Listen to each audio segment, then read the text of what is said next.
akronim belakang 1588 dari kelas 1 SDA 3 Prodi PGSD. Di sini saya akan menjelaskan tentang sistem reproduksi pada hewan. Sistem reproduksi hewan. Sistem reproduksi hewan adalah kumpulan organ dan proses biologis yang berfungsi untuk menghasilkan keturunan guna mempertahankan keberlangsungan spesies. Jenis-jenis sistem reproduksi dibagi menjadi dua, seksual dan aseksual. Yang pertama, reproduksi seksual. Reproduksi seksual melibatkan dua individu dengan penyatuan gamet jantan sperma dan gamet betina sel telur untuk menghasilkan keturunan yang memiliki kombinasi genetik dari kedua induknya. Yang kedua, reproduksi aseksual. Reproduksi aseksual tidak memerlukan pasangan atau gamet, di mana keturunan dihasilkan dari satu individu saja, seperti pada pembelahan diri, tunas, atau fragmentasi. Perkembangbiakan pada hewan. Yang pertama, vertebrata. Vertebrata adalah hewan yang memiliki tulang belakang. Pada umumnya, hewan vertebrata berkembang biak melalui generatif atau perkawinan. Vertebrata dibagi menjadi tiga. Yang pertama, vivipar. Vivipar adalah perkembangbiakan embrio di dalam rahim induk sehingga siap dilahirkan. Contohnya sapi, kuda, dan kera. Yang kedua adalah ovipar. Ovipar adalah perkembangbiakan dengan cara bertelur. Contoh ayam, angsa, burung, dan bebek. Yang ketiga yaitu ovovivipar. Ovovivipar adalah hewan yang berkembang biak dengan cara bertelur dan melahirkan. Contoh iguana, buaya, dan kadal. Invertebrata. Invertebrata adalah hewan yang tidak punya tulang belakang.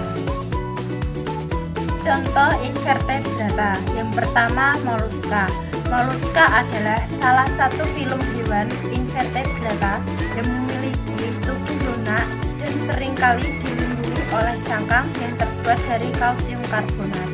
Nama moluska berasal dari bahasa Latin molluscus yang berarti lunak. Filum ini mencakup berbagai jenis hewan seperti siput, kerang, cumi-cumi, gurita, dan sotong. Yang kedua, arthropoda. Arthropoda adalah filum terbesar dalam dunia hewan yang mencakup berbagai jenis makhluk hidup dengan tubuh bersegmen, rangka luar atau eksoskeleton yang keras dan kaki berruas-ruas atau bersegmen. Contoh laba-laba dan udang. Yang ketiga, Cnidaria. Cnidaria adalah filum dalam dunia hewan yang terdiri atas hewan invertebrata air, terutama yang hidup di laut. Nama Cnidaria berasal dari kata Yunani knait yang berarti jelatang, karena hewan ini memiliki sel penyengat yang disebut cnidosit. Sel ini digunakan untuk menangkap mangsa dan melindungi diri. Contoh ubur-ubur, anemon laut, dan karang.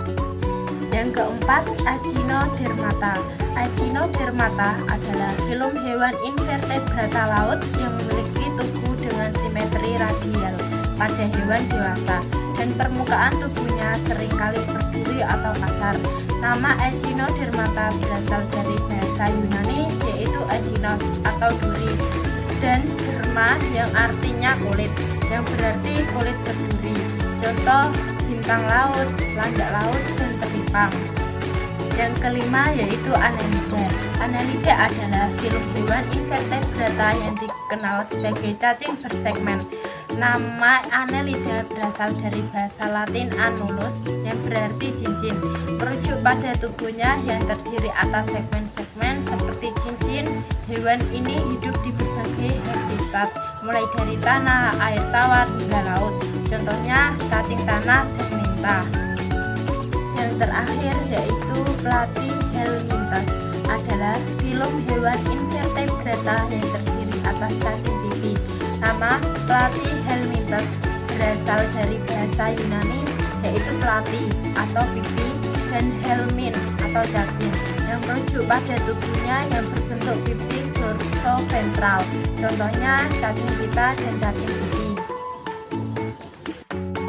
Kesimpulan pada materi ini adalah sistem reproduksi hewan merupakan mekanisme penting untuk memastikan keberlangsungan hidup dan keberlanjutan spesies.